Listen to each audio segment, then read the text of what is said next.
Yeah, good morning. Today we are going to discuss about the residence time distribution in a plug flow reactor. So what do you mean by residence time distribution? So RTD is nothing but amount of the atom stays within the reactor, the amount of time that it stays within the reactor, all the atoms. So when it is entering and when it is exiting, that is called residence time distribution. And plug flow reactor, it is also called as tubular reactor, where it is normally used in the industries for the continuous process. So if you look at the fluid pattern, mixing pattern, here there will not be any back mixing in the case of plug flow reactor.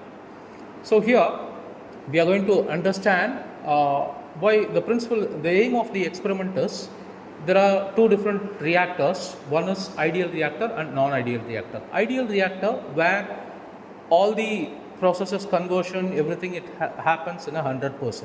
Whereas in the real time, there are non-ideal reactor exists, where the conversion is going to get reduced in the non-ideal reactor. So if we, in order to get the complete mixing pattern, how within a reactor, how this mixing pattern is happening within a reactor. So in order to get this, we are going to use higher approximation, that is getting macro mixing information from the RTD function. So that is the principle behind the experiment. So now we are going to use a plug flow reactor which is of 10 meters, and if you look at the diameter of the reactor, it is 4 mm. So this is the reactor where you'll be supplying input as well as this is the output, right? So here the length of the reactor is 10 meters and the diameter of the reactor is 4 mm. So here what we are going to do is we are going to use a tracer. What do you mean by a tracer? Tracer is nothing but a non-reactive dye. Say for example,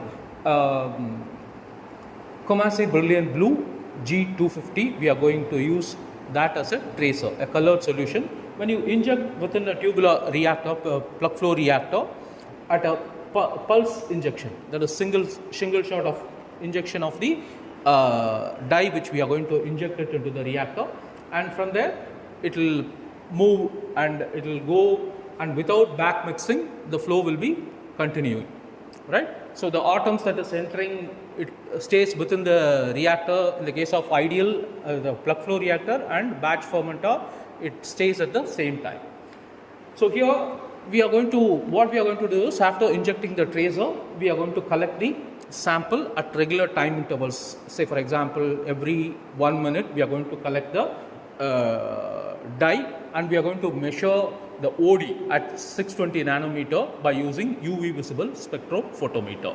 So by doing that, we can able to calculate how long the dye that we have injected, tracers that we have injected, it is going to stay within the reactor, that we can able to calculate.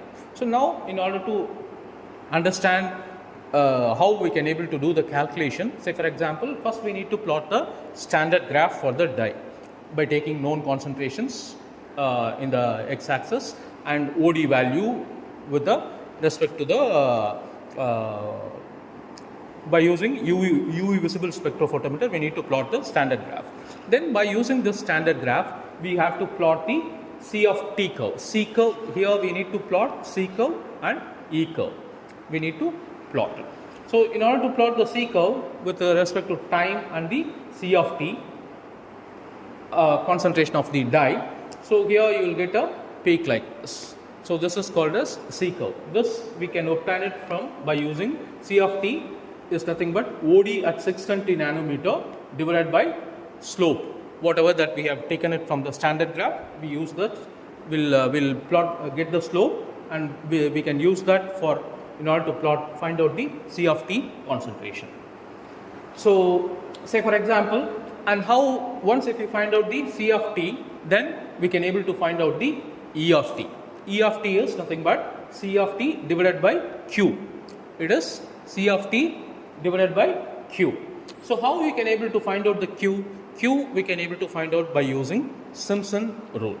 Simpson rule, and this is the formula for the Simpson rule, where we can use Simpson 3-point formula in order to find out at which point you are getting the area under this curve can be calculated by using this Simpson rule.